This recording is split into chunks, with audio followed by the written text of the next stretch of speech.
Dear gentle listener, your hosts welcome you to the coverage of Bridgerton.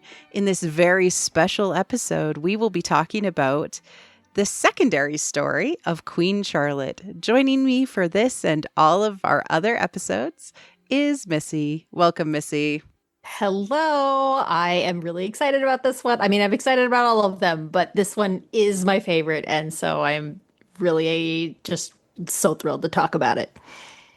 And I'm your host, Marie Claire, and we will be digging deep into Queen Charlotte, and there will, of course, be mature topics that we will be covering because it is a mature show. There is lots of kissing and sex and talk about very mature things. Yeah, like in the story. Subjects that don't normally get discussed on screen, so it's fun. Nope. Yep.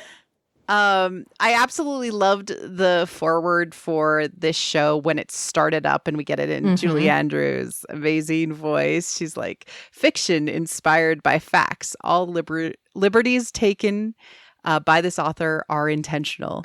I love it. I love that so much because what she's saying, not just that like, hey, don't get on our case about the historical inaccuracies. That's not the point here. Yeah. But also she's saying we told this story for a reason. Exactly. Saying all liberties taken by the author are quite intentional is the creators telling us we chose to tell this story because we have something to say. Exactly. And oh boy, do they have something to say. They do. Overall, I think you and I are absolutely in agreement. This is our favorite Bridgerton story. It's so good. It's so good. I mean, and you know what's wild about it is like they get through a lot in 6 episodes because the other seasons are 8 episodes. This one's 6. But there's a lot of material. It's jam-packed. There's an efficiency of storytelling and consistency, consistent application of theme, motif, and development of characterization that I would say this is one of the best written shows in the last 5 years.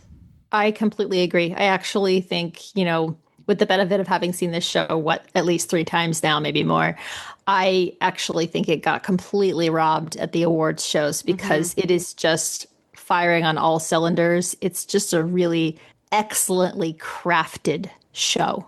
Yep. It does everything that Missy and I talk about with all of our myriad amounts of deep dives into the psychological importance of storytelling, using mythic motifs and fairy tales and folklore to the best of its thematic ability. And it's fun. And it's deep and it's emotional. And we feel for the characters, every single one of them. And we understand the perspectives of everyone too. And it's a beautiful love story. It is. It is. We also get to my knowledge, I think it's the first queer love story that Bridgerton showed because there was a lot more than in the 3rd season. I mean, we just saw the one guy was it the first season? Right. Yeah, it was first the first season, the artist friend. That was friend one. That's right. Yeah. Who had wife, but he had a... Yeah. His paramour was not really a character. He was an NPC. He was an NPC. Yeah, that's a good way to... But this, we have legitimate, speaking characters, and they have frustrations, and they have their own things going on. So Reynolds and Brimsley, and they have their own little, storyline, which is...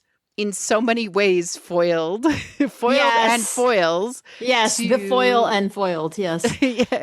To Charlotte and George. And they're just a little delight to watch throughout They are so fun. They really, honestly, it's a great show, but it's better because of them. They are wonderful, and I just love it. So we also get not only Charlotte and George and sort of the talk of their family and legacy, right? That's a major through line of both the, today, the modern age of when the Bridgertons happen, as well as the past that they're reminiscing about and remembering about. That's kind of the feeling of everything. But we also get so much of a deep dive into Agatha Danbury and Violet Bridgerton herself as a young maiden character. Yes. Yeah. Well, it's really nice because one of the things the show did is it delved into these characters and it made them more than just archetypes in someone else's journey. They got to be main characters, and that was really fun because we've talked before about how Lady Danbury is usually like a mentor character for the lovers in each season. And here she got her own story, and that was great. And that main character energy actually carries forward into season 3. And I'm sure we're going to see it more and more as more apparent because we've gotten to flesh out these characters so much more. Yeah, season 3, we got way more with Agatha than... Yes, and Violet. And Violet, right. Yeah. And more of those discussions and more of those things. So it gives them more to work off of for setting up potentially even more story for Violet, etc. And part of the reason why we're covering these in release order is because you really don't get the full experience if you don't watch them that way. That's the thing. So I personally don't think you could really skip from season 2 to season 3 and not be like, wait, what did I miss? Because there's a lot of important stuff happening, especially with Violet and Agatha and their story. And so, yeah. I like reading commentary like out there on Reddit and other places to be like, okay, what do people think about these things? And somebody had watched Queen Charlotte before they had watched all of the Bridgertons and was really super duper disappointed with the first season. Wow. I mean, I can see that. I can see how that would happen. But that's, I mean, the first season has some rough edges, right? We've talked about that. And this season is so tight and so put together.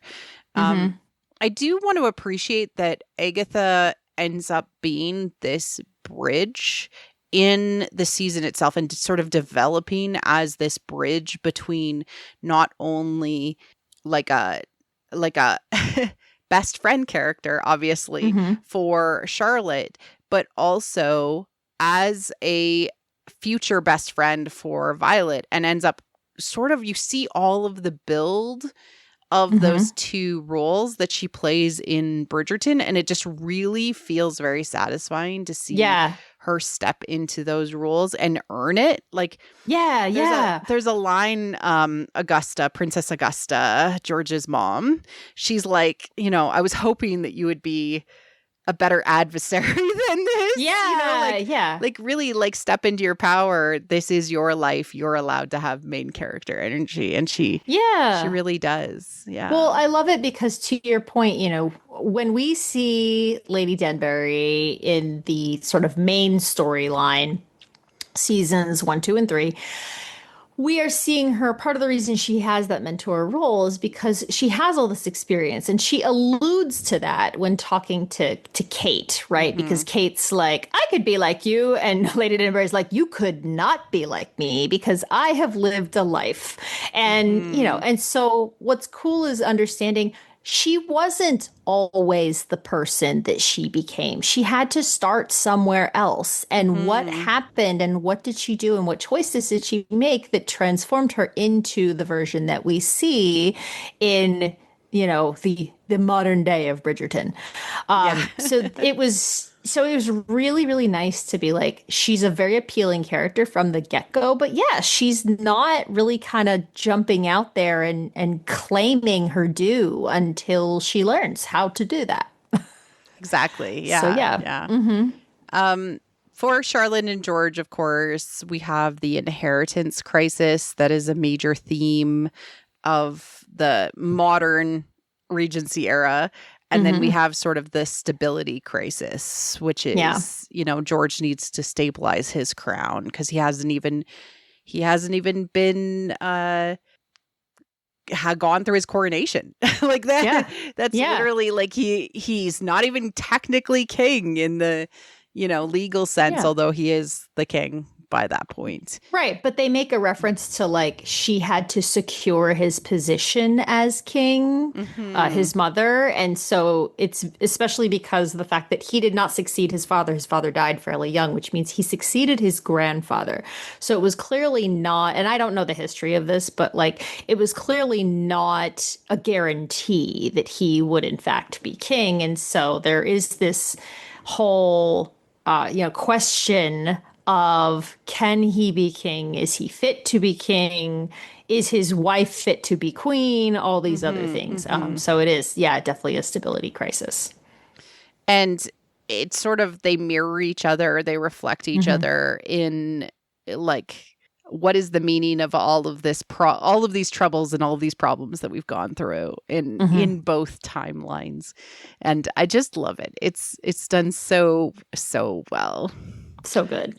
All right, let's dig into high level the themes and motifs that we see within Queen Charlotte's. All right, kick us off, Missy. All right. So, as I'm sure will surprise no one who has ever listened to any other episode that I have recorded with Marie Claire, we are going to talk about swan maidens.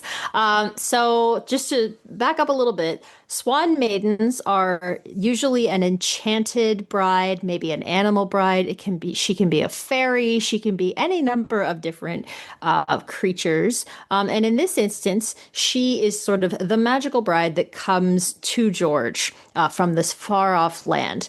And in Swan Maiden stories, what typically happens is there is a claiming of the bride either by stealing her animal skin or her clothing sometimes, which is the symbolic animal skin, or placing the groom's clothing on her. So it's sort of like putting his mantle on her will be claiming her for his world. So there is a capture motif that occurs in Swan Maiden's tales.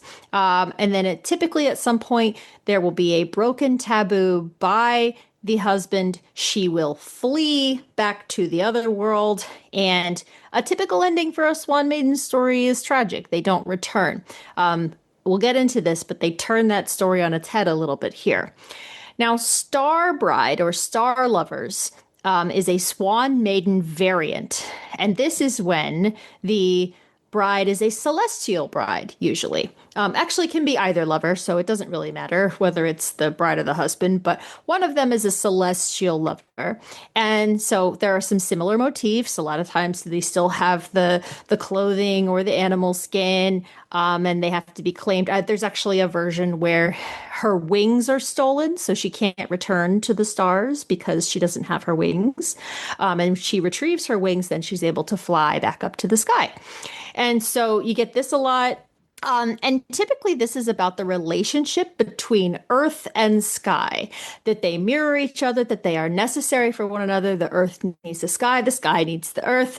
And it's part of this sort of circle of life thing you have going on. So normally you will have one lover who represents the sky and the other who represents the earth. Lastly, we have fruit maidens. This is another Swan Maiden variant. And this one only shows up a little bit in the season. We'll get into how. But it's very interesting because this one has a very messy history. So at a high level, the fruit maiden story is there is the again, sort of the enchanted bride, and the prince or whoever, the husband, will cut open a piece of fruit. Usually it's an orange or a lemon. And then a woman will emerge. She will beg for a drink of water. He will refuse. She dies. He cuts open another piece of fruit. Same thing. And then on the third one, he gives her the water she needs and marries her, and she becomes his bride. Then there's an entire second part of that myth, which is the reason why it doesn't get told often, because it's extremely racist. They take the concept of the false bride and the true bride, and they make it racially based. So they have literally a black and white bride. And so it's a real problem. And if you're interested in learning more about this, I recommend, there's this amazing book. It's called Spectres of the Marvelous, Race and the Development of the European Fairy Tale by Kimberly J. Lau. It's really, really good, and it gets into all this stuff. So do recommend that. But the point being that while I don't think it was intentional, the fact that the fruit and maiden motif appears in this story specifically is really interesting because it's a reclaiming in multiple ways. It's a reclaiming in that it is the bride, not the husband, who takes the fruit, which means that she's taking her agency and claiming this life for herself, which is the first thing. And secondly, it is the black bride who is the true bride. And so it is, again, turning the second part of the story on its head. So I really like the way that that story has been kind of reclaimed here. So now that I've laid out those motifs, we will come back to them as we go through the season. Absolutely. I want to also bring up Monster Husband, specifically Psyche and Cupid, which is the earliest form of Beauty and the Beast. We'll be talking about a lot of those themes and sort of motifs as they come out in this season. Psyche and Cupid, of course, being that, you know, he brings her to a fabulous place and he treats her with servants and wonderful things, but he is nowhere to be found. We see a lot of that. And of course that, you know, the madness and the problems that he has is this monstrousness that he himself is even afraid of. We also have the symbolism of Charlotte being Venus. We've talked about this a lot in previous episodes, but it's very, very apparent here. Yes, and very called out here in the text. So yeah, it's there, and plays a heavy, heavy role in the next season of Bridgerton. So it's like they built and built and built and built on it, which is great. Tying into the Star Bride theme, we also have the bittersweet separations of the star lovers. Specifically, this reminds me a lot of the Star Bride, Star Lovers story of Cowherd and Weaver Girl, in that they can only see each other during the one time of the year when the stars align and the magpies help out and they are able to actually see each other clearly. And this is reflected in all of the times that they're actually able to be together clearly and see each other as who they truly are all the way up until the end. And so we'll call those out as well. The show is incredibly femme-gaze.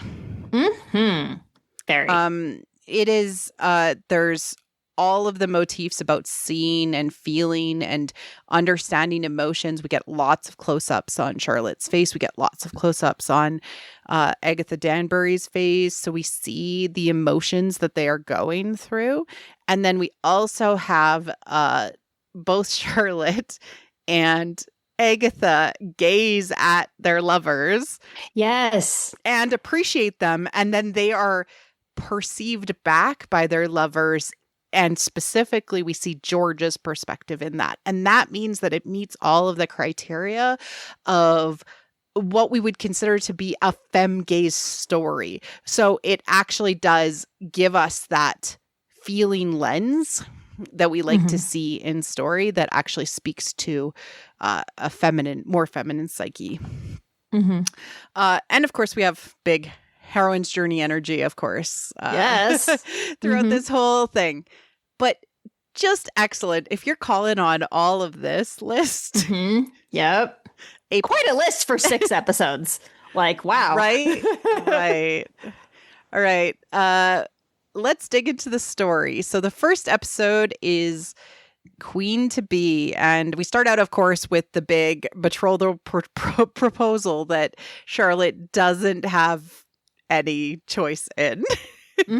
But we automatically see that she's of her own mind and she like pushes over the statue to she's complain. Like, here's what I think of that. Crash. And we have this excellent scene of her in the carriage with her brother. And she's like, that I could choose that. choosing to be killed by my undergarments. That seems like a better choice. And again, I want to be clear. I've heard people get upset because they're like, that's not what whalebone is. And like, no, it's not, but it works really well for the story. Go with it. Yeah. And we've talked about that as well, which is like, yes, this is not realistic. It is not. Remember, all liberties taken by the author are quite intentional. Yes.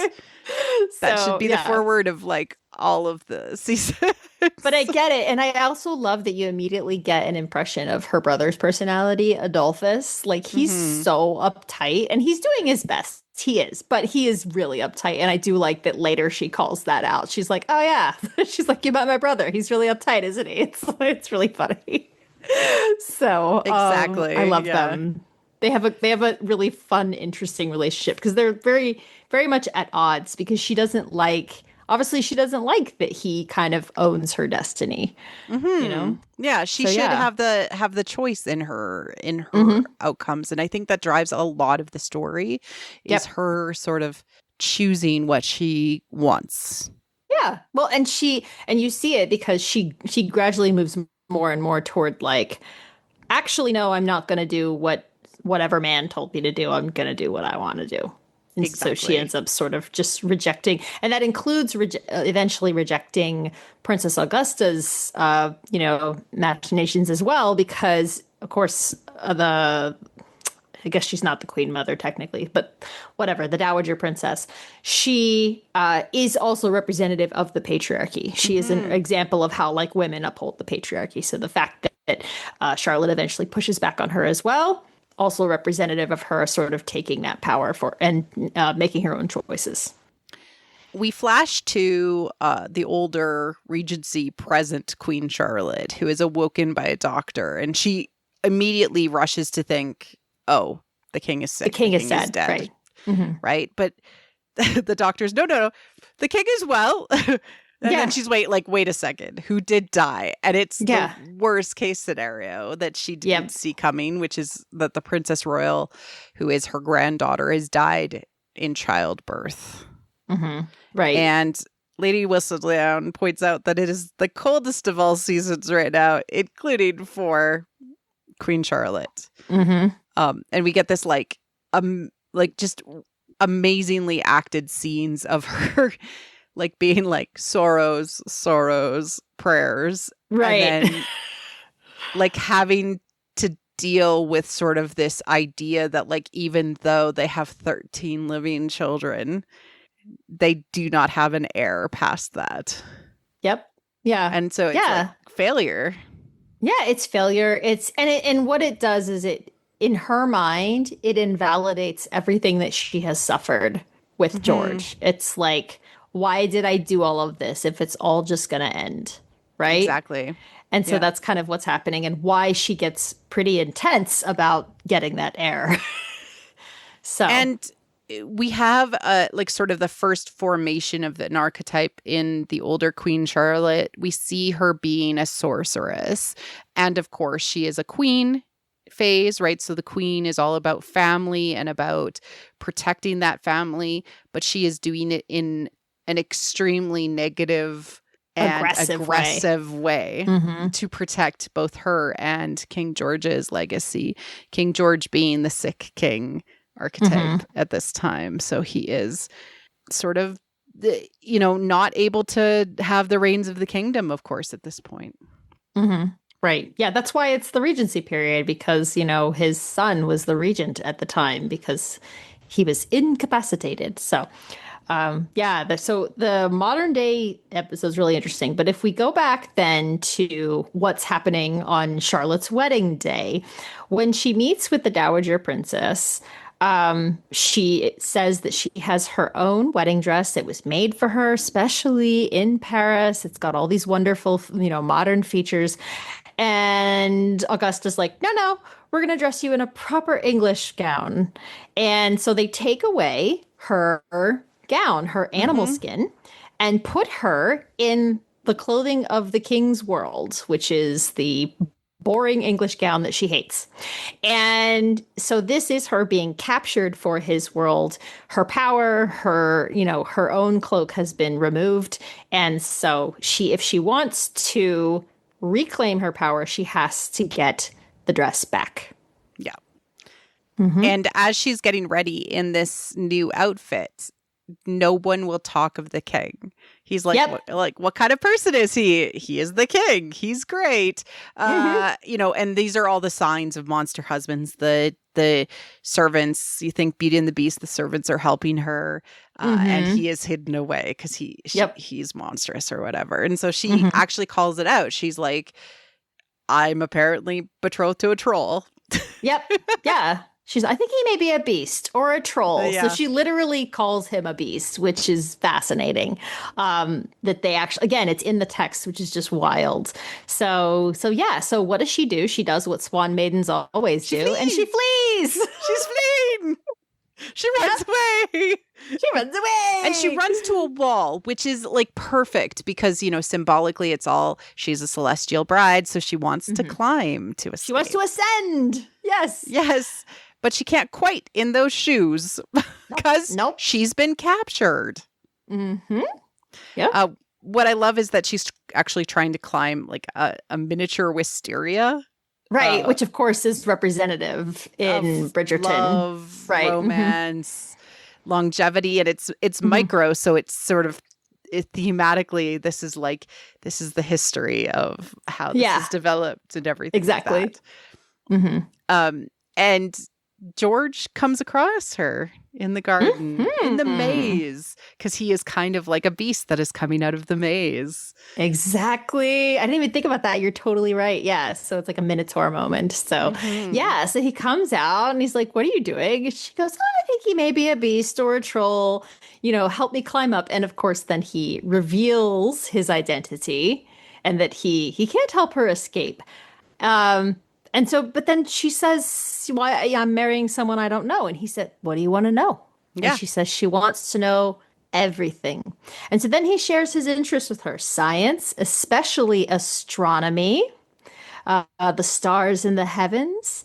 And he also says, I am a farmer. So right there we get, he is of the earth and he is always gazing toward the sky. Mm-hmm. So again, in the text right there at the beginning, we've got it. We know what he's about. And and then what happens is by the end of the scene, he offers her a choice. He tells her it is her choice whether to marry him and only she can make it. And of course, what does she say in response to that?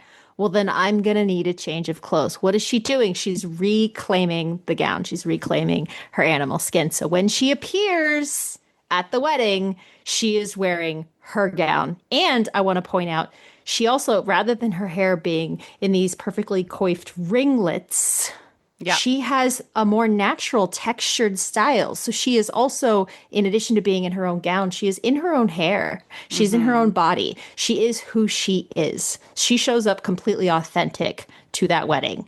And I love that so much. We have this beautiful wedding where they dance together and they have like a filter on it that it feels dreamlike. It does. It's so pretty. It makes it kind of like fuzzy around the edges. But it looks perfect, right? It looks perfect in her mind.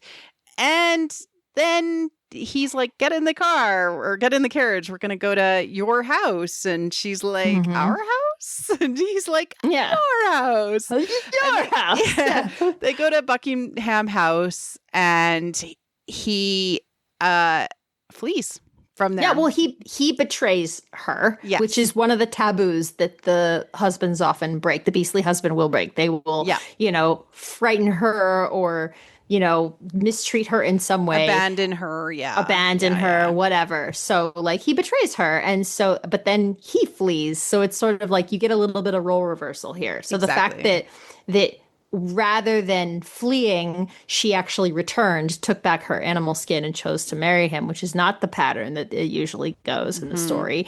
And George being the one that flees then when the taboo is broken. So there is definitely some back and forth in terms of, who's playing what role for the lovers there. But the taboo also, she broke a taboo too, because the taboo she broke was she wanted to see his true self. Yes. And he didn't want to show her his true self because he's hiding things from her. So that's why he fled. Exactly. We enter episode 2. We have honeymoon bliss, and she is absolutely frustrated with being left alone on her honeymoon. And we don't get a lot of George except for sort of through Reynolds, which is really interesting. We just get like Reynolds and Brimsley. Oh, I love them so much. Oh my Brimsley, God. Who is, of course, we get so much deep dive into his character and who he is in those first 2 seasons. But yeah, we don't see a lot of her. She only interacts with the servants, which reminds you so much of Beauty and the Beast or Psyche and Cupid. Yep. But she's trying to understand him. So she's reading books on science and astronomy. She's, doing her part by not going out, not visiting with her friends, not even really like meeting with her ladies because she's supposed to be doing these things, but she is suffering because of it. Yeah, she's really miserable, and they show sort of the day in, day out, and she's being dressed and she's being prepared and she's going to to a nice supper and everything else. And the thing is that because we're seeing Charlotte's perspective at this point in time, we empathize so much with her. We're like, this poor woman, she's going through the motions, but there's no one there. And the empty chair that they keep focusing on over and over again, there's no one there. And so she gets fed up. And she just says, we're going to see my husband. And so this is one of those first examples, of course, of her just being like, well, I'm just going to do the thing they said not to do. Exactly. I love that scene so much because everybody is freaking out when she shows up. They're all like, oh no, the queen's here. What do we do? They're like panicked. She allowed to do that? Yeah, they're like, and I like the way that Reynolds even tries to put her off. He's like, we didn't expect you. She's like, nope, where is he? And then, of course, where is he? Well, he's in the observatory because, again, what is he doing? He's gazing at the stars. So while she was trying to be closer to him by reading about his interests, he is trying to be closer to her by gazing at the stars. Yeah, because Venus is up in the heavens, and he actually calls it out. I'm getting a glimpse of a planet, and it's Venus. And you prefer to keep the stars to my company. You prefer the sky to me. Yep. Yeah. And that's not necessarily true, but I think that there's a simplicity in it for him. Yeah. Well, and it's he likes the distance, right? He likes the idea of, well, she's far away from me. She's the celestial bride. I gaze upon her, but I'm not with her. And so that's what he thinks he wants at that point in time. And so yeah, like the distance is deliberate. He's purposely staying away from her, and then he sends her away. He says, "Go home, Charlotte." And so it doesn't end well, that first kind of meeting. She absolutely accuses him of abandoning her, and he doesn't really have an answer for her. We also have some great Lady Danbury scenes where she is invited as just like a confidant, and Agatha draws her porn. She's like, you don't know what you're doing. I need to draw you pictures because this is important to not only you, but also the rest of the kingdom. And this is like an important theme that I didn't call out, but in fairy tales and folklore, when the king is sick, the kingdom is sick. When the crown is healthy, the kingdom is healthy. And so what they're saying is by having the two separated, the two sides of the court can't be together. And that is a major theme in this whole story, right? But it is something that happens in fairy tales all the time. Right. They each have their own world, and their entourage, whatever that may be, whether it's additional celestial maidens or whatever. And they can't be united. So the world is separated as long as the lovers are separated. There's also here the beginning, as I said, of that fruit maiden motif. So she is once again alone. She's in the orangery and she tries to pick one. And Brimsley's like, no, here, pick that, pick that for Her Majesty. And so she doesn't get to pick that first orange. She's been thwarted in the same way that in the story that the princess thwarted the first time. Or I guess the bride as well is thwarted. They both are. And then she tries again. It doesn't get picked. She doesn't get to pick it. And then she tells Brimsley, I can pick my own oranges. And he's like, oh, sure, whatever. But he's still not letting her do it. And so this is, again, where we're seeing that she's not able to take her own agency yet. She will eventually, but it hasn't happened yet. We're setting that up. They eventually sort of resolve in a way in that George decides to move back into Buckingham House. Yeah, we don't see what triggered it at first. No, we don't. And they decide to have a wedding night finally. After he apologizes, after he attempts to make up for everything. And then after that night, Princess Augusta visits and Charlotte overhears that this was just part of the job. Yeah. Yeah. So betrayed again. So it's now, happened twice. She's been betrayed. So it's she's having a rough time already here. Also, I do want to briefly mention that second trip to the observatory. George does go into more detail about the celestial patterns that he's watching, and he mentions the transit of Venus. And he specifically says he can take precise measurements that allow him to measure the distance of the Earth to the sun. So this idea of like the position of Venus tells the position of the Earth. And this foreshadows what Charlotte will say later.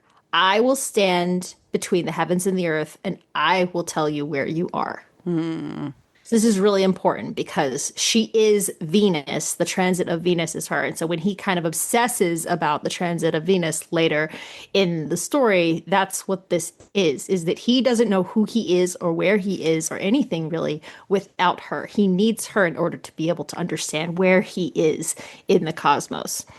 He also has a comment about there's something about the heavens. It is good to remember that I am a bit of dust. And this also comes up later in the text when they're under the bed and he goes, wow, it's really dusty under here. Again, and that's when he's hiding from the heavens. So the reason I bring these up, even though I know I'm like way ahead of that part, is because it's all so careful, so deliberate. Everything in here, they call back to all of it. So it's really extraordinary. We enter into episode 3. It's called Even Days, and it's basically named for the agreement that Charlotte and George have to grudgingly perform their marital duties. Grudgingly. These are my air quotes. Grudgingly. Yeah. They're really hating it. Grudgingly. But there is it's like hate screwing. Like it is. It's it a is. little bit of things. They enjoy it. Here. They enjoy it, but it's also like they're very mad at each other. And of course, we also high level deal with Lady Danbury wanting to gain a foothold in society because of the pressure of her husband and him being so unhappy. And we have sort of reveals that happen throughout this episode. Yeah, a lot of them. There's the one at the very beginning, which is where it's on Coronation Day, and Brimsley spots George in the cellar. He's underground. He is in the earth. So again, you've got what is the king doing in the cellar? So not really sure what's going on there. It also creates some of that distance between him and Reynolds. Up to this point, they were really kind of working together in spite of everything. But now they kind of have a little bit of a breaking point where it's like, well, you're not being honest with me. What's going on? So what is wrong with the king? What's wrong with the king? Nothing's wrong with the king. He's the king. Yeah. He's the king. It's I know. Great stuff. It's good stuff. Yeah. And Charlotte reaches for the third orange. Yep. And says that she will pick her own oranges from now on. So she has made that choice. We will see the consequences of that choice later because no choice is made by the queen without consequences.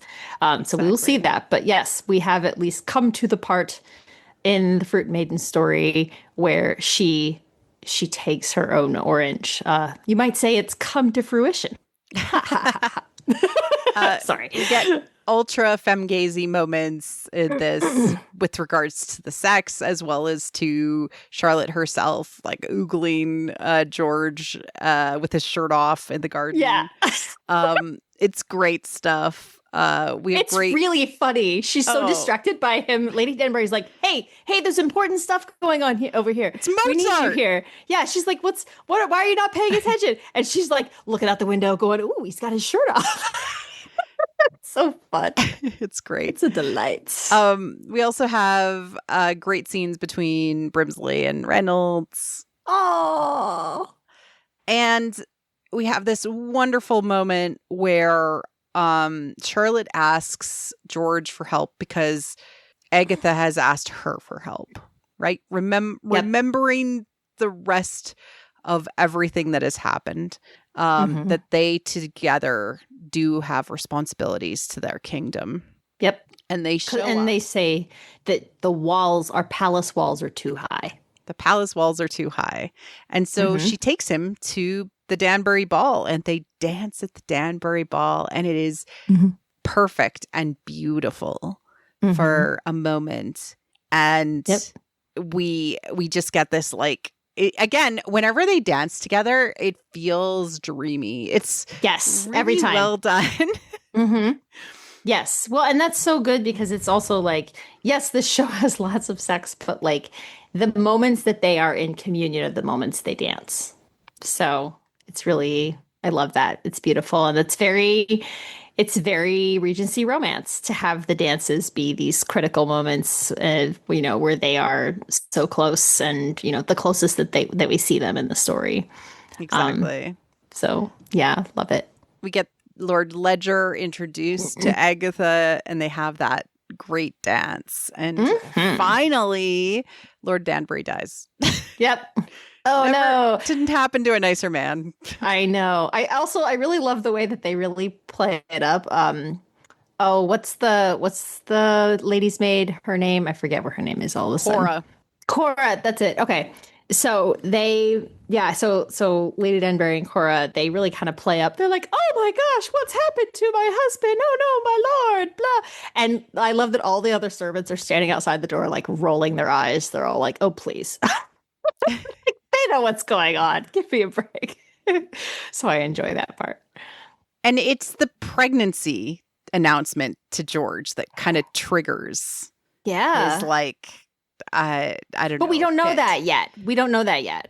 At this point, we only see Charlotte's perspective, which is they go to bed and everything's fine, and then she wakes up in the middle of the night to find him like muttering in the corner. But we don't find out about the fact that the pregnancy is what triggered him until his perspective. Right. I just remembered that the pregnancy was triggered him, but yeah. So she just sort of thinks like everything is perfect, and then suddenly she thinks it's great. He is Farmer George, and he's drawing on the walls, and then he's running off into the garden, calling for Venus, and she's like, "I am Venus.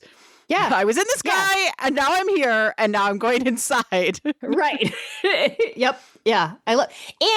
And she wraps him up. So she puts a mantle on him. So she is now claiming him, right? She's bringing him with her. And so she brings him inside and demands that Reynolds tell her what has happened to her husband, because she thought everything was fine up to that point. Exactly. We move on to episode 4. And so, of course, like if we're talking about arcs and everything like that, we're at the lowest point.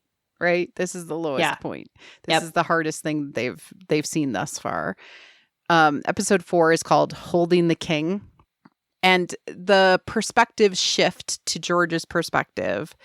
And it's all about his hidden struggles for the first 3 episodes. This is a hard thing to do. 3 episodes into a show. I've seen it done successfully, and I've seen it done not so successfully. It is incredibly femgaze because we get to actually see how much George loves her and how much he wants to try to be, the beast who puts on his nice little tie and his nice little outfit so that he can be normal for her. Yeah. Yeah, so it's like it's heartbreaking to watch, but it's really important and it is beautifully done. I really love it. I think they spend exactly the right amount of time on the scenes that we've seen already and on the ones that are new. So I think I never feel like, okay, all right, we've seen this, move on. Like it's important some of the things that they repeat. And Hmm. so what's interesting is they start off with introducing him. He's in his Farmer George persona, he's out there plowing a field and everything. Or I think he's not plowing the field. I think he's like helping with a horse, like an injured horse or something. Anyway, Yeah. so he comes in and says, "Hey, we got you a bride." And they have this whole argument about it. He clearly doesn't want a bride. And we don't know the reason yet, but he gets triggered again when his mother says, "Well, the best thing about this bride is that she is on a ship. Like she's on her way here." And this is where I want to call out that the bride being on a ship is significant because in myth, sky and sea are often used interchangeably. They're Hmm. very similar. So if she is coming on a ship, she is also descending from the sky. So his star bride is on her way. And of course, what does he say? He says, well, she will lose the moon, can't navigate without the stars. So already he's associating her with being a celestial bride. He's worried about her losing the moon. Remember, he understands, like, just like the transit of Venus, this is how he tells where he is, who he is.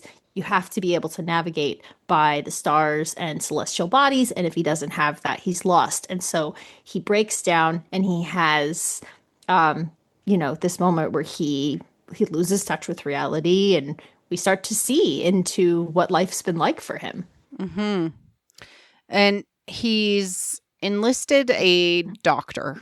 Well, his Yep. mother has enlisted a doctor who is willing to take extreme measures. And essentially, it's like extreme tortural behavioral therapy, Yeah. I guess. It's It's the best honestly, I can put it. I think it has the most in common with like conversion therapy. Right. I Yeah. really do, because it's this idea that like you can torment someone and make them hate themselves enough that they will change into something else, Hmm. which is, of course, we know that's not true. That doesn't work that way. But that's what they do. So I mean, granted, it doesn't get to that point just yet. Right now, it's just, okay, this is his new doctor, but we don't necessarily see yet how bad it is. But we start No. to get hints because George has tremors before his wedding. He tries to flee, just like Charlotte did. And And the doctor slaps him. yeah, the doctor Yeah. smacks him. Mm-hmm. Yeah. Yeah. Um, and he finds her and he Mm-hmm. realizes how much he already loves her. Mm-hmm. Yep. Yep. Her brilliance shows the troll I am. Yep. Yep. Gosh. She's shining like a star, and he is the beast. That's how he views them. Exactly. Yeah, he says her perfection is matched only by my deformity. So, Hmm. yeah, he's devastated. He loves her so much immediately, and he believes he cannot be with her. So he says, I shall return to my planets, my stars. So after he abandons her on their Yeah. honeymoon, he says, well, I'm going to go back to the sky, which is what we said he was doing in the observatory. But again, they put it into the text there. And yeah, and so then he calls on the doctor after she visits him. Hmm. And wants to be like better or at least more controlled so that he never risks hurting her. If the queen were to see me like that, if she were to flee, God forbid, if I were to hurt her, Yeah. yeah, he's just absolutely in love with her. Yeah, and he's terrified of all of these things. And, mythically, these are all broken taboos that a Hmm. husband will do that will cause his swan maiden to flee. So he knows that, or he believes that if he is to let her see him as he truly is, that she will definitely leave him. He's certain of it. And so his goal is to, by any means necessary, he wants to prevent that. And so he tells the doctor to take extreme measures, and the doctor treats him like a beast. Hmm. You are just another animal in a cage, and he compares him to a wolf that must be tamed. But then you see these like little breaks in that he took the dog that was in the Yes. treatment room and gave it to Charlotte, who Charlotte is like, this is not a dog. Dogs are big. This is a deformed bunny. Which even kind of shows like even the beast that has been rescued from the thing is not actually as scary as he thinks he is. He's a deformed bunny. Like, Yep. Yes. Yeah, it's great. It's great stuff. Like there's so much good, like just delicious symbolism in this show. Even the stuff that we think is a throwaway is not. That's what I love is that when Lady Danbury was like, "Oh, that's a Pomeranian. It's very rare and everything," and you're just thinking, "Oh, he got her this really expensive, dog that was, bred especially," and that's what you're thinking. And then, of course, you get his perspective, and you realize that the dog represents him. Yeah, the dog is him. He sent the dog to be with her because he can't be. Oh my God, it's so good. It's amazing. So eventually he kind of gets tired of the doctor. Sooner or later, an animal tires of its cage, and he goes and works on the farm. Yeah, and it seems to be helping. And he goes and stays with Charlotte too, which is part of what seems to be helping too. But then we see that the news of Charlotte's pregnancy triggers his sort of relapse, and it's a very scary time for them both. Yeah. Well, and it's like it's really heartbreaking because again, it's that moment of he was filled with so much hope. And then just immediately it all comes crashing down. And what's really remarkable about this episode is they could have ended it at the same place that they ended the last episode, which is right as he's drawn back inside by Charlotte. But instead, they push it a little past that and they go to Charlotte going and confronting Augusta and being like, you lied to me. You hid this from me. I was never really able to make a choice because I didn't know. And he's just so devastated. And so he goes back to the doctor. Yep. And Charlotte is pregnant and thus becomes surrounded by what happens when you are basically pregnant with a future king, potentially. Yeah. Your mother-in-law moves in. And it's not helpful to their relationship. Not great. Nope. We do get flash forwards to Violet Bridgerton's story because she is like through the inheritance crisis and sort of Charlotte pushing her children to pair up. Violet is brought in to basically ask for advice because she's had so much success and already so many babies. Yeah, like wow, how did you get 2 of your kids to marry in the last 2 years? That's amazing. How did you end up with 8 kids? Wow. Like, and Violet's like, well, love helps, and the queen is disdainful. Yeah, love. But but that leads to this conversation that Violet and Lady Danbury have together about like, do we think the queen is lonely, because she's as much a widow as we are? And, and then Violet hints, well, do you think she seeks companionship? And Lady Danbury's like, are you saying our queen has been bedded? And then she's just flustered. She's like, no, I didn't say that. But then there's a scene that follows that, which I find fascinating in the context of the other seasons, which is that she wakes and you can, it's filmed beautifully. Again, back to that, femme gaze feeling camera. Like there's no dialogue, obviously. It's just her in bed. And it mirrors 2 other scenes from the previous seasons.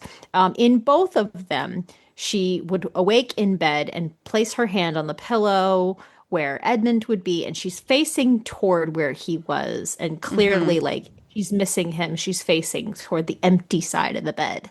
But when she awakes and kind of, in this instance, is clearly having an intimate moment herself, she turns away. She has her back to the empty space in the bed. And so we start to get this impression that Violet is, as much as she loved Edmund, she is moving on. She is ready to find love again. And so this is the first hint we get before she even says it later in the in the episode. show. Yeah.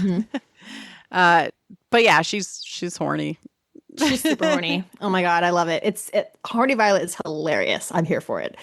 So the lovers are separated again, and it's so hard because Charlotte is writing George letters, but he is stuck in the cellar. And so Reynolds delivers the letters to the observatory, which represents the sky. Yep. So we have that separation of sky and earth. They are not together at this time. It's so sad. Yeah. There's lots of like overt, I don't know, almost like historical slash, not fan fiction, but like speculation with the portrait being painted where she's having it painted and he's not there to stand next to her. But Augusta's like, no, paint her skin lighter. Yeah, and she's like, no, paint my skin the way it truly is. And that, again, it's like a power struggle of like who has agency, who has control, and who defines the queen. Like, who is the queen? Who decides that? Does she decide it, or do other people decide that? So it's really interesting the way they approach that. In present day, we have Queen Charlotte, who has found her 2 sons, wives, and I highly recommend that you go down a Wikipedia rabbit hole to see how all of this happened and like what kind of father Victoria had, because he probably sucked, right? I'm pretty sure he lived in Canada for a while. I mean, that's kind of cool. I don't know if that absolves him of everything else. Several mistresses, considered to be one of the most brutal officers in the war against the United States. Because, that happened. Boy. Yeah, that was going on. Yeah. Oh my gosh. So yeah, it's interesting. I personally think that maybe this is just me, but I actually think this movie pairs quite well with the other kind of Queen Victoria stuff. We'll get into that, right? Yeah. Young Victoria as a movie, it pairs really well with that Exactly. movie. Exactly. I think it works really well there. And there's also like the Victoria show. Yes. Yeah. With Jenna Coleman. Yeah. So that's really good. So yes, I think either of them work really well with this, which is it's kind of like, if you're ever into watching all of the Tudor shows like in a row, they're really fun to watch. Like just starting with like the White Queen, I think, and then going all the way through to, I forget, whatever was like after. I guess you can go all the way through to the Elizabeth shows. Anyway, point being is that like you can watch the entire Tudor dynasty if you so desire. It's quite fun. And so this is similarly like, hey, this fits well with. You want to watch the Buckinghams? Yeah. Woo, let's do it. So it's fun. Yeah. So we also have Agatha, who has started to go on daily walks in mourning her husband and often runs into Lord Ledger and starts to flirt with him. And this is sort of foiled against what we see as Lord Ledger dealing with a very racist and angry wife. Yeah. Well, I don't think we knew this before. I don't think we knew anything about Violet's parents. No. Yeah. And so, but we get this glimpse into the past. And like, obviously, her dad is super sweet. Like, for instance, he calls her Beauty and Brains. So like when she first addresses him, he goes, yes, Beauty. And then she'll say something else and he goes, yes, Brains, which I find incredibly cute. So he's just the sweetest. And he then makes the birthday hats, which is just such a sweet, like, dad thing.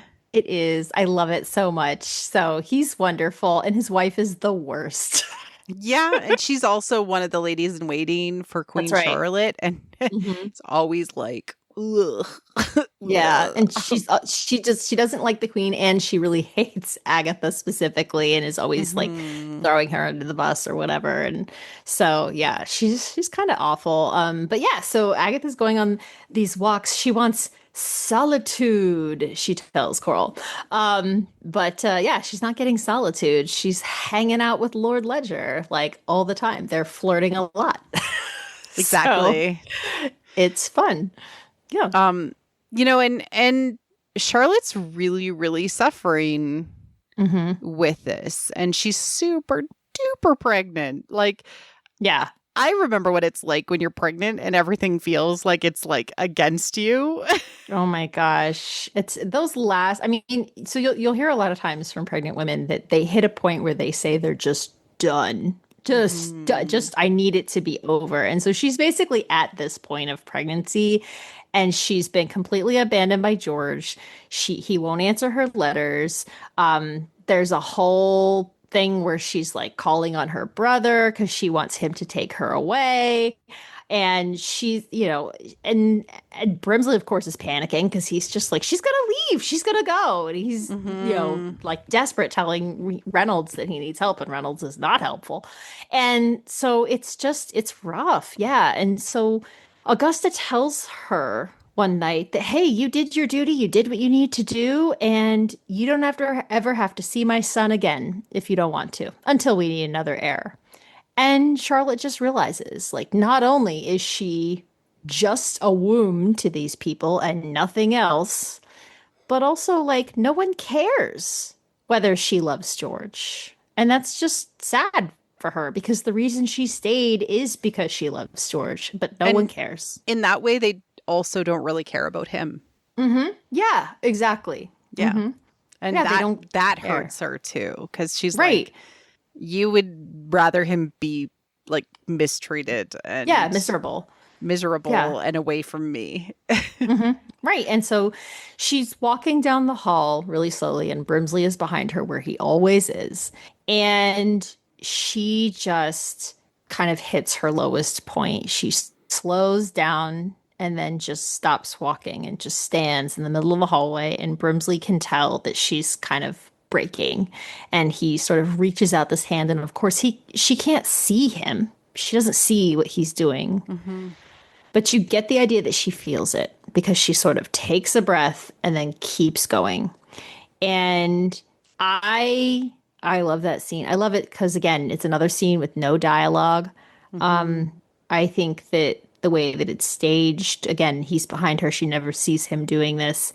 It's just really beautiful. And it also parallels really well the earlier scene we saw when George was there and he was kind of having a bit of a panic attack, and Reynolds steps forward and just puts a hand on his shoulder and then steps back. This is a very similar scene.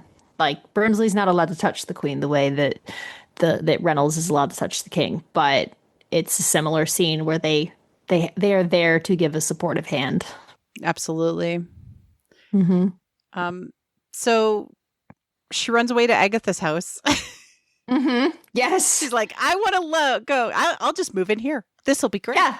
Right. And of course, Agatha's panicked about this. Yeah. She's like, nothing can happen to her. She has to go home. Yeah. She's like, this is treason. I can't do this. Yeah. And so she tells on her. It's great. Yep. She does. She does. She rats her out, but that's okay. Yeah. But she does give her like the motivation to be like, you're in charge, lady. Like, you need to realize that you have rights that nobody else does. Yeah. And you can change things. Yeah, absolutely. And what's cool about that is that we see that reflected then in another flash forward where it's now her son's son's wedding day, and one of them says to her, I'm afraid that I won't be able to love her. And she tells him, love is not a feeling, it is determination. Love is a choice. And, you find someone and then you hang on. And so I just love that she gives this little speech. It's beautiful. And it shows, again, with what she has learned through this experience. And she is, as much as she's harsh on her children, she also is really passing along this, this message to them, this lesson to them. I also want to briefly make sure that we cover the whole thing with Violet wanting to be gardened. Gardens, yeah. They're they're in the gallery. Like, there's so much shown there. Yes, yeah. Well, I love it. I love the idea that they're at the sexy gallery with all the sexy gallery. naked people. Yeah. And She's Violet's kind of freaking out.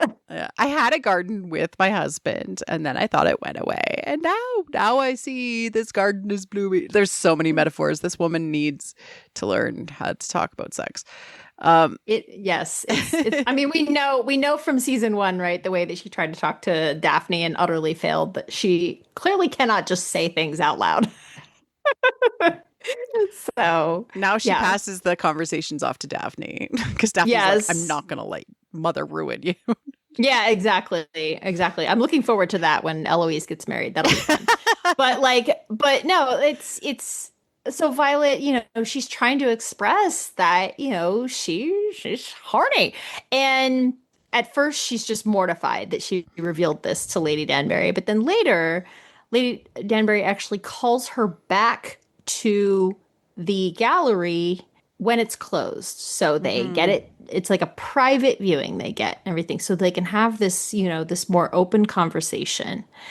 And she gives this incredible speech about older women and how they still have desire and they still have stories and they still want to find love. And we are untold stories. And it's amazing. I think, and what they were saying at the beginning about, all liberties taken by the author are quite intentional. This is it. This is the answer. Here's why we told this story. These are the untold stories of older women who are often overlooked in these tales. And that they have actually lived a life and they did love. Agatha says it later on really well. Yeah. Yes. I have lived a life. But with this new determination that young Charlotte has gotten, she basically changes archetypes. And this is really, really important because she was kind of in this like hero phase, kind of struggling with everything that she was in. But she decides to go and rescue the king. And what's really important is that oftentimes when you have a sick king archetype, the person that rescues the king is the hero. The hero comes in and rescues the sick king. And so she basically storms the Q and like brings the guards and is like, no, you're fired. To the doctor. She kicks the doctor out. She's like, nope, you're out. You're out. Yep. I care not for his sanity. I care for his happiness. I care for his soul. Let him be mad if that's what he needs. And it's so good. It's so I'm obsessed. Every time that scene comes up, I'm sitting there and I'm usually like on the edge of my couch and I'm going, yeah, that's right. You tell him. I get really excited just because like she just like I love her coming in there and being the queen, because that's what the hero does. The hero becomes the queen. And so that's what she's doing. She is becoming the queen. She is claiming her family and saying, this is mine. Back off. And so I love that. I love her coming in and, and being so supportive and being clear that she loves him no matter what. She loves him no matter what he struggles with. That doesn't matter to her. She cares if he's happy and healthy and that's it. Yeah. Nothing else. So it's extraordinary. And Agatha gets her groove on with Lord Ledger as her birthday. Yes, she does. Yeah. Happy birthday. Good for her. Happy birthday, Agatha. And well, you know what? And you know what? The other thing I love about that scene is the whole thing with like, because she talked earlier about how she never liked sex because, her husband was awful. And so they illustrate that over and over by having, she's always like looking up at the like pattern on their canopy bed or whatever. And so when she goes to sleep with Lord Ledger, like at first she's on the bottom and then she decides she didn't want to be there. She wants a different view. And so they flip. And it's like, I love it because it's a moment of consent, which is great because he makes sure like, is this okay? Are you good? And she's like, yeah. And it's also putting her in charge, putting her in control. Whereas before she was never in control with her husband. So again, it goes back to how the thing about the sex scenes in Bridgerton is they always carry lots of significance for the characters. And this definitely does. So Exactly. It's like the dances also carry significance. Yes. Yeah. Yep. On to episode 6, Crown Jewels. I know, which is funny, but Charlotte demands a declaration from from George ahead of the future king's arrival. And Lady Danbury and Princess Augusta fight sort of throughout what the Great Experiment means. And so this is really just, will the title of Lord Danbury pass to her son? And it's all sort of like trial ground, this idea, and whether it'll last, again, longer than just one baby. That is the idea, right? Right. Will it last past this next generation? And that is what is risk in the future as well with the inheritance crisis. Yeah, absolutely. And like we said earlier, the reason that she's so desperate to make sure that there is an heir is because in her mind, that is what makes everything worth it, because they have suffered so much and, you know, been doing their duty, right, and everything. And so they need that heir to establish their legacy and ensure that it doesn't all fall apart, you know? And so, yeah. So the House of Lords requests that George comes and does a speech. And so he's writing a speech and he's very, very nervous. And she's there supporting him, but he can't. Oh, wait, can we do the love confession first? Oh, sure. Yeah, of course. Yeah, just because it's like right at the beginning of the episode. Okay. So, and it's also, in my opinion, the best love confession in Bridgerton. Oh, sure. So far. Like, I mean, listen, I love all of them, but this one's the best. Just, you know, putting it out there.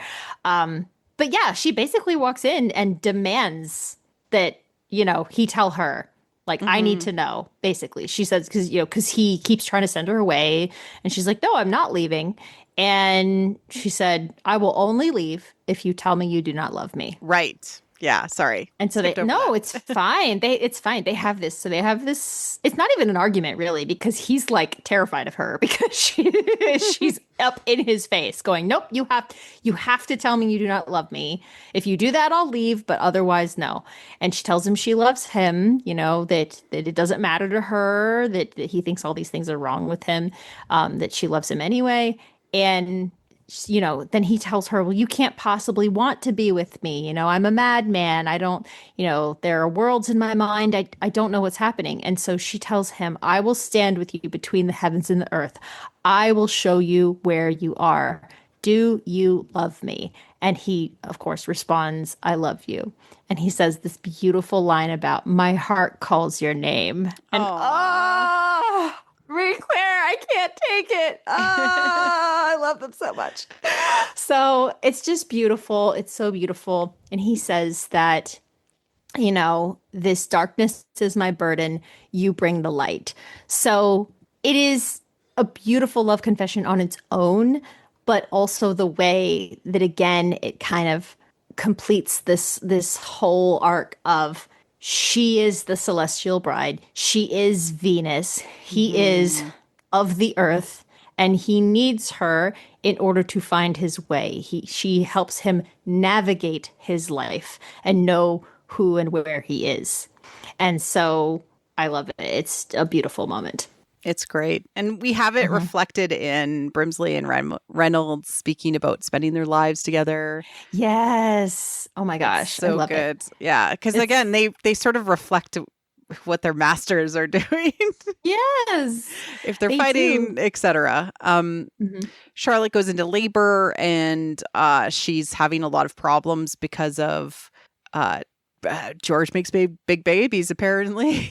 The baby's breech. It's turned the wrong direction. But George, of course, being a farmer, has birthed lots of babies of animal kind and helps her through there. He's not even supposed to be in the room, but he's there helping her. And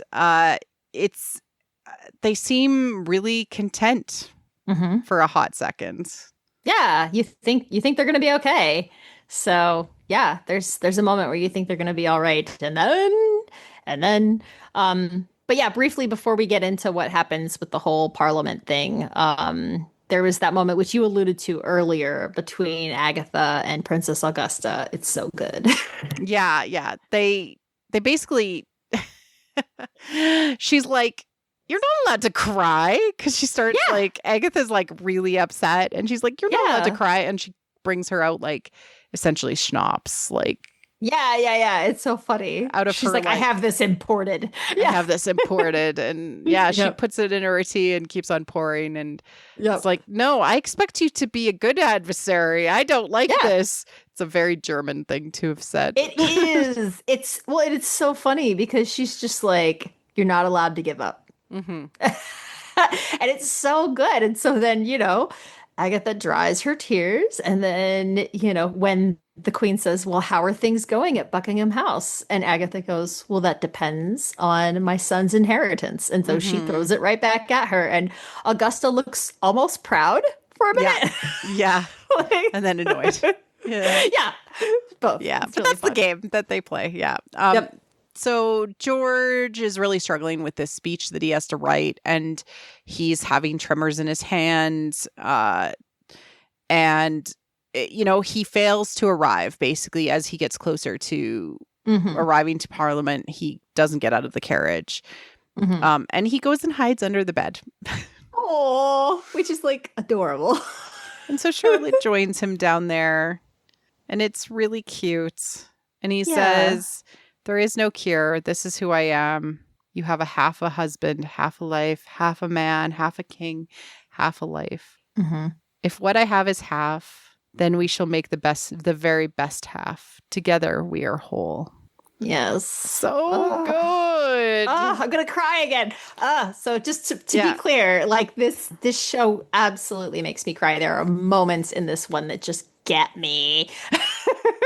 And this is one of them. It's just so beautiful because she has become a queen, because she is no longer a hero. She knows what she's about. She knows who she is. She knows what she wants. She knows that what she is committed to the family that she is building with George. That's what's happening here.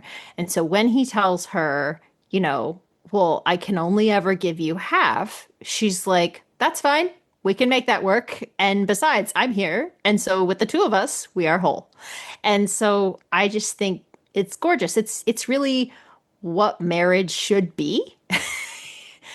Because, none of us are perfect. All of us have our own struggles and challenges and ways that we fall short.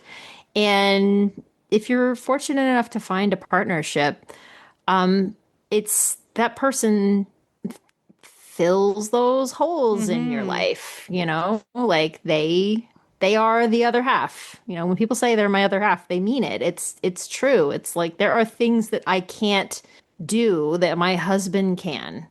And vice versa. And so the decision is, instead of the king going to Parliament, let's bring the court to the king. And so they decide to host a ball. Yes.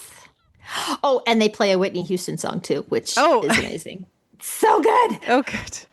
I love it. And, it's hard at first, right? Like they show up and he is very nervous and she holds his hand and they dance and they have just a wonderful time. And she tells him to keep your eyes on me. And then they're in that dreamlike state, right? Like that space between the idea of beating between earth and sky. And that's where they are when they're dancing. Love it. Amazing. Then we get this moment of like Reynolds and Brimsley dancing off kind of on their own. It's very sweet. It's very cute.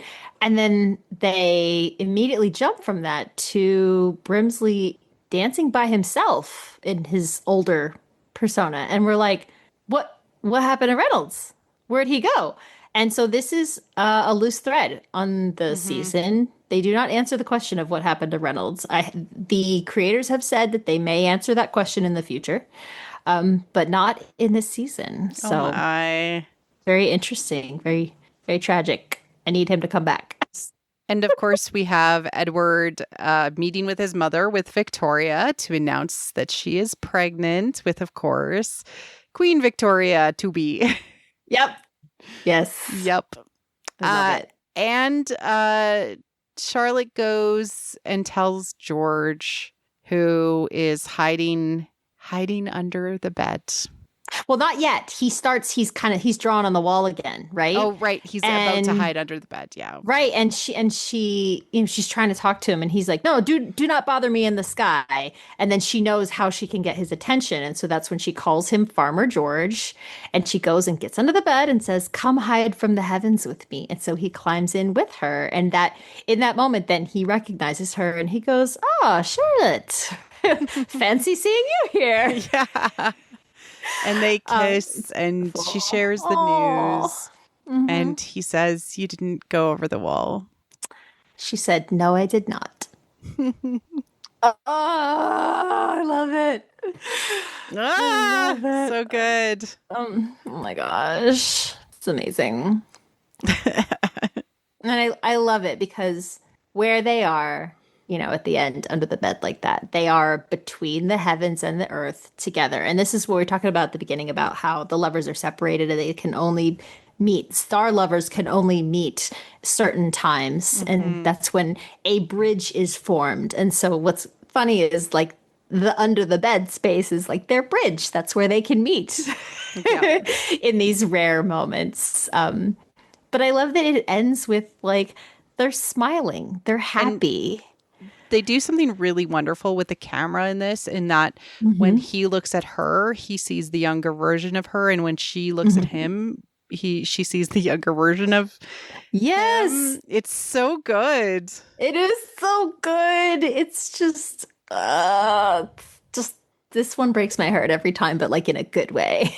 Yeah. It puts my heart back together again. And it's very, it says the truth of love. Like, it's never going to be roses and happiness all the time. There is going to be ups and downs, and there's going to be struggles.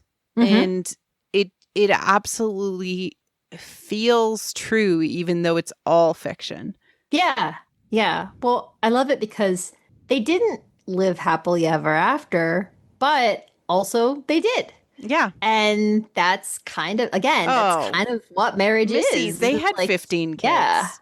They did. They had a lot of kids. They were busy. Deformed bunny. Yes, they had the deformed bunny, and then obviously eventually all of the other dogs, because I love it because there's still dogs later when she's later there. She still has dogs. It's so good. It's so good. Yeah. Love it. Yeah. This story is just really wonderful. It's definitely one that I love to rewatch, and I always include it in my rewatch of all of the Bridgertons. Always, every time. The story's not complete without it, in my opinion. So, yeah, it's so good. Love it. Looking ahead, it's important to think about Venus. I know. And the story of Aphrodite and what she represents in the story of the world and rule and being a ruler of love and who controls love in the Ton, because that heavily plays into season 3 of Bridgerton with Colin and Penn. Yes. Love them too. Which we will be talking about next. Woohoo! We love them. I know. I'm just so excited. And I have to tell you, even though I'm sort of like, oh, sad, we're like getting to the end of this series. At the same time, the news, of course, has been leaked that season 4 it was officially announced on Twitter and other places, like through the trades. Officially announced because it got leaked. It got leaked, yeah. So it'll be January 29th for part 1 of the second season, and then I think it was like February 26th or that sounds right. Something along those lines. Like a month later will be the second part of the 4th season. Yeah. And like, I don't love them splitting it up that way, but whatever. Oh, well. Well, the first time they had done it was with Penn and Colin, and I think they got enough of a ratings boost with people tuning in. That made sense for Penn and Colin to some extent because of the way that their season is broken up. And we'll talk about that. But like it's really 2 different stories, kind of like they feed into one another, but it's still kind of They work as sort of I could two see separate them stories. doing a time jump between the gap in the season. Yeah, maybe. The only thing about that though is that like I don't know. I don't know how that works with the structure of the book. I guess we'll find out. Yeah. So, They have there has been some different things that have come out that Eloise as his detective partner in this one. oh And my I'm like, we've gosh. seen how well that goes in the past. Yeah, Eloise never quite figures things out, so I guess we'll see. Be interesting. Which goes with like who Sophie hangs out with in Yeah. the book. And it's like, Eloise, you're really bad at this. Yes. Yes. It will be very interesting and fun. So we're very much looking forward to covering that as well. I guess we'll probably do one for part 1 and one for part 2. And Yeah, we should. It'll be fun. we might do Get hype. some other stuff in the lead up to it as well. Yeah. But awesome. Excited for Colin and Penn next. And we will be back in about 2 weeks is probably the timing of how we've been releasing these. So come back to us next time. Missy, where can people find you if they're looking for all your thoughts, including your incredible metas on Star Brides? Thank you so much. You can find me on Tumblr where I am All Girls Are Princesses. Thank you for joining us. I'm Marie Claire Gould, and you can find me on Blue Sky at Marie C. Gould. We also have a Blue Sky now for What the Fiction at WTFiction at bluesky.com. So check us out, and thanks for tuning in. Cheers.